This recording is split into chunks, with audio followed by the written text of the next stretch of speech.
Falei pessoal, fazer um videozinho aqui para vocês rapidinho, gravando na tela do celular, mostrando para vocês como que funciona o Datalogger. O Datalog, ele é uma coisa que normalmente você compra adicional, em alguns investidores já vem junto, depende do kit que você compra, né? E custa algo em torno de 200 e poucos reais, né? Agora com essas taxas novas, pode ser que esteja um pouco mais, mas é nessa faixa. Eu vou mostrar para vocês aqui como que funciona. Eu não vou mostrar a instalação porque esse Datalog aqui não é meu. Esse Datalog é de uma pessoa que mora em outro estado, que eu ajudei ele a montar o sistema dele, né? E aí a gente está testando e configurando essas coisas. E aí ele me passou o acesso da conta dele para eu poder manusear aqui o aplicativo e configurar. Então eu vou mostrar para vocês aqui, acessando, né? No caso você vai fazer toda a configuração, instalação. Eu não tem como eu mostrar. Já são 6 horas, né? Então não tem sol mais, né? Lembrando, uma coisa importante, esse Datalog ele só atualiza de 5 em 5 minutos, então ele não serve para você fazer, sei lá, quanto que esse negócio aqui consome, aí você liga lá 1 minutinho e desliga, não adianta, ele não vai registrar, entendeu? Então só serve de 5 em 5 minutos. Você consegue aqui selecionar, clicando em data, o que você quer visualizar, né? Você seleciona aqui, não pode ser tudo, é só os que estão verde que você consegue estar tendo acesso aqui, né? Aí você vai escolher a prioridade, né? No caso tem aqui a Output Voltage 214, Battery Voltage está 52, porque utilizou agora, né? AC Input Frequency está 60 Hz. AC Input Voltage, que é da concessionária, 214. Aí Output Voltage 230. E o PV Input Voltage está 74, porque já está... Esse sistema aqui tem mais ou menos uns 3.000 watts, não lembro agora exatamente. De placa, tem bastante placa no sistema dele até. E aí ele mostra essa telinha aqui, né? Tem gente que gosta, eu pessoalmente não acho meio simples demais, mas é informativo, né? Tem os charts aqui que você consegue ter algumas informações mensais, do dia, anuais, né? No caso dele, como o sistema tem pouco tempo, não tem muita coisa, né? Tem a parte de análise aqui, que no caso aqui está mostrando o output volts, e você consegue ver a estabilização da sua tensão da concessionária, por exemplo, ou do próprio inversor. Tem aqui o Battery Capacity, a porcentagem. No caso aqui deu uma dropada legal, não sei o que houve lá, até mandei mensagem para ele para poder ver o que houve, né? Porque mostrou que a tensão arriou bastante, mas parece que ele deve ter feito algum tipo de desconexão da bateria, né? Para poder ter dropado tanto assim. Mas aí mostra, isso aqui tudo gera um Datalog, tá? Então o legal dele é isso, né? Tem aqui, deixa eu ver, o Battery Voltage. Aquele ali era o Battery Capacity, esse aqui é o Battery Voltage. Então, ó, tá mostrando que chegou em 19 volts. Então, eu acredito que isso aqui foi uma desconexão que ele fez. Não sei se foi isso mesmo. Eu vou confirmar com ele mais tarde. Então, esse tipo de coisa é legal porque você consegue ver aqui que a tensão ficou estável durante um bom tempo. Provavelmente essa primeira queda aqui, que teve 4 horas da manhã, foi uma falta de luz que teve rápida. A tensão caiu, depois voltou. Estabilizou o dia todo, né? Depois caiu e voltou. Entendeu? Então, caiu bastante, né? Se for só queda, sem ele ter feito desconexão, tem alguma coisa muito estranha. Aí você consegue avaliar o seu sistema por isso, né? Tem uns detalhes aqui que mostra bastante informação aqui de todo o inversor, né? Todas as configurações. E os alarmes, que é onde você tem um aviso, né? Do que acontece no seu sistema. No caso aqui, esse afundamento de tensão ali, está falando que ocorreu às 4h28 e desapareceu às 5h07. Então, eu não sei exatamente o que houve, porque como eu não tenho esse inversor, eu tenho um inversor, mas não tenho esse Datalog, então eu não consigo avaliar exatamente em que casos que ele dá esse tipo de aviso. Mas tudo leva a crer que ele deve ter desligado o disjuntor ou, de repente, ter desconectado a bateria, né? Além disso, né? Você consegue configurar todo o inversor, né? Então, você pode vir clicar aqui nessas 3 linhas, né? E aí tem todas as configurações de PV, aqui no caso que você consegue limpar o histórico. Você consegue vir aqui no Grid Settings para poder fazer você colocar o AC, o input, o modo de input, né? Que é o Appliance ou o PS. Tem o Energy Storage Machine, que aqui é para você colocar os alarmes, para ter barulho, para ter backlight, que é para acender a luzinha da tela, ou se não... Se é para você retornar na questão Quando você parar de mexer no inversor, automaticamente ele vai voltar para a tela principal, né? Isso aqui você configura se você quer isso ou não. Tem o Power Shave Mode para economizar energia. Para o restart automático, se ele esquentar muito, Tem um record fault code, que é para você, caso ele dê problema, para você ter um log disso, né? E tem para você restaurar o default para as configurações de fábrica.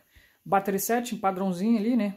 Você consegue configurar a corrente de carregamento, o total, o máximo que a concessionária vai carregar a bateria, se você quiser que carregue, o tipo de bateria. Aí, no caso aqui, todas as configurações de tensão, de recuperação de tensão, de carregamento máximo, mínimo, quando que a concessionária vai entrar, quando que ela vai sair, entendeu? Tensão mínima também para desligar o inversor, essas coisas assim. Tem o loading setting, que no caso aqui é o tipo source, você coloca o que você quer, no caso aqui está prioridade solar.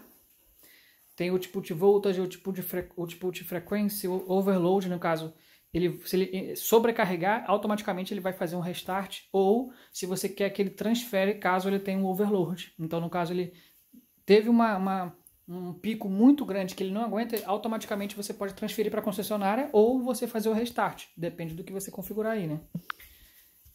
Tem o System Setting, que é para data, se não me engano, e o Outer Setting, que é para você configurar a questão de Dual Output, né? Que como o inversor tem duas saídas, você configura aqui também. Tem como você configurar a parte do on-grid, né? Então, você consegue configurar tanto se ele vai estar off ou on, e tanto também qualquer configuração de quantos amperes que ele vai injetar. E tem aqui também o Enter Dual Output Voltage, porque para você funcionar as duas portas, a segunda porta você tem que configurar uma tensão para poder ela funcionar. E aí, automaticamente, para ela funcionar, o principal vai desligar. Então, isso aqui é uma emergência muito grave mesmo. Sei lá, faltou luz, não demorou a voltar, a sua bateria está descarregando, você desliga todas as outras cargas da primeira saída, que é a de potência máxima, e deixa somente essa aqui ligada. E aí você vai conseguir fazer com que a bateria dure mais. Por exemplo, mantendo somente roteador, televisão e ventilador e lâmpadas, né? Ou coisa até menos, ou até mais. De repente, só a geladeira, de repente. Aí você vai ter que colocar só a geladeira nessa segunda saída. E aí faz com que a sua bateria segure, né, mais tempo, porque vai ter menos cargas. Então tem tudo aqui. Uma coisa importante que eu vou citar aqui, que é o seguinte. Normalmente as pessoas compram, hoje em dia o pessoal está comprando bateria LiFePO4, então talvez não tenha esse problema. Mas muita gente ainda quer usar chumbo, ou tem muito chumbo, e acaba querendo usar esse inversor com chumbo. Não tem problema nenhum. Se a pessoa quer, não tem problema. Só que na hora de você configurar, você vai vir aqui em Battery Setting. Você vai escolher aqui Battery Type. Se você colocar AGM e Flooded, no caso a Flooded é para bateria de chumbo e a AGM é para bateria AGM, né? Que é bem parecido, né, com o chumbo ali, né? Ela acaba sendo melhor, né? Mas no geral é muito parecido as configurações. O que acontece? Eu não consegui de nenhuma forma fazer configuração. Por quê? Parece, pelo que eu entendi, o inversor ele já tem uma configuração padrão para funcionar com AGM e Flooded. Eu não consegui fazer essa mudança. Ele tem as opções de você mudar, mas quando você salva, ele não salva. Então, aqui eu não consegui fazer, e nem o meu amigo lá, que é o dono desse inversor, ele também não conseguiu fazer manualmente no próprio inversor. E eu fiquei na dúvida, pô, o que está acontecendo? Aí eu coloquei no modo do usuário. A partir do momento que eu coloquei no modo do usuário, tudo aqui eu consegui mudar nessa parte dessa tela de Battery Setting. Então é muito importante. Você quer configurar a tensão da sua bateria AGM, a configuração da sua bateria Flooded, no caso de chumbo, tem que colocar no modo usuário de qualquer forma. Ou seja, tanto o LiFePO4, quanto o lítio 18650, quanto bateria de chumbo, se você quiser configurar a tensão, tem que ser no modo Battery Type, tem que ser no modo User, que aí você consegue ter acesso às configurações completas aqui, né? Por exemplo, aqui no Book Voltage, você consegue selecionar, aqui no caso está mostrando 12, mas assim, ele mostra todas as opções mesmo sendo 48 volts, né? Então você tem que vir aqui embaixo e selecionar qualquer tensão que você quer nesse book, entendeu? E aí você seleciona e aperta em Insui e ele vai salvar, entendeu? Tem o Battery Equalization, tem tudo aqui certinho. Então esse é um detalhe muito importante para quem está configurando a sua primeira bateria, né? Se você quiser configurar a tensão, tem que ser no modo usuário. Então pessoal, vou estar encerrando por aqui, é somente para poder fazer um geral aqui para quem tem dúvida de como funciona esse aplicativo. Eu pessoalmente não gosto muito porque ele é muito lento nessa questão de informação. Para mim tem que ser um pouco mais rápido, porém, no grande geral, 99% dos usuários, isso aqui já é o suficiente para ter esse monitoramento, né? Então não precisa mexer mais do que isso para você já ter ali, né, aquele monitoramento mínimo, né? Isso aqui, no caso, eu não gosto porque eu gosto de ver ali os picos, né? Para poder ver o que está acontecendo com o conversor, o que está acontecendo com a bateria, para poder resolver problemas, caso aconteça, né? E esse tipo de monitoramento, ele é ele é muito lento para você quiser ver qualquer tipo de pico, qualquer coisa desse tipo, né? Aí, o máximo que poderia fazer, né? É você utilizar o próprio inversor, né? A telinha do inversor para você ver o pico, que aí sim ele registra bem rápido, entendeu? Mas aqui é só para você ter uma configuração à distância, caso você viaje, e ao mesmo tempo também você ter uma configuração à distância. Se der algum problema, a partir do momento que ainda tem a luz, mas você, pô, a bateria está descarregando demais, vou configurar aqui. De longe de casa você consegue configurar, entendeu? E às vezes você achou que configurou certo e configurou errado, ou alguém te falou uma configuração melhor, ou coisa do tipo, aí você vai mexendo mesmo estando longe de casa. E, né, fora isso, você tem que mexer manualmente no inversor, e nem sempre você está em casa para poder fazer esse tipo de modificação. Então ele é útil para esse tipo de coisa, né? Lembrando que você tem que ter internet para você fazer essa questão de você fazer fora de casa, né? Fazer essa modificação. Funciona bem, legal, né? Funciona bem. Os gráficos deles não é tão claramente, né? Não é tão claro, mas ainda assim é bem útil, né? Estou mostrando aqui já a geração, ó, 21 kW, ó, que ele gerou nesses dias aqui, ó. Aqui foi 22 e hoje ele gerou 9. Então é aquele negócio, né? Vai sempre oscilando, nunca gera potência máxima, sempre tem uma oscilação. E olha que esse inversor está no Nordeste, então lá é só geração top mesmo, né? Pessoal, vou ficando por aqui. Se tiver alguma dúvida, só mandar.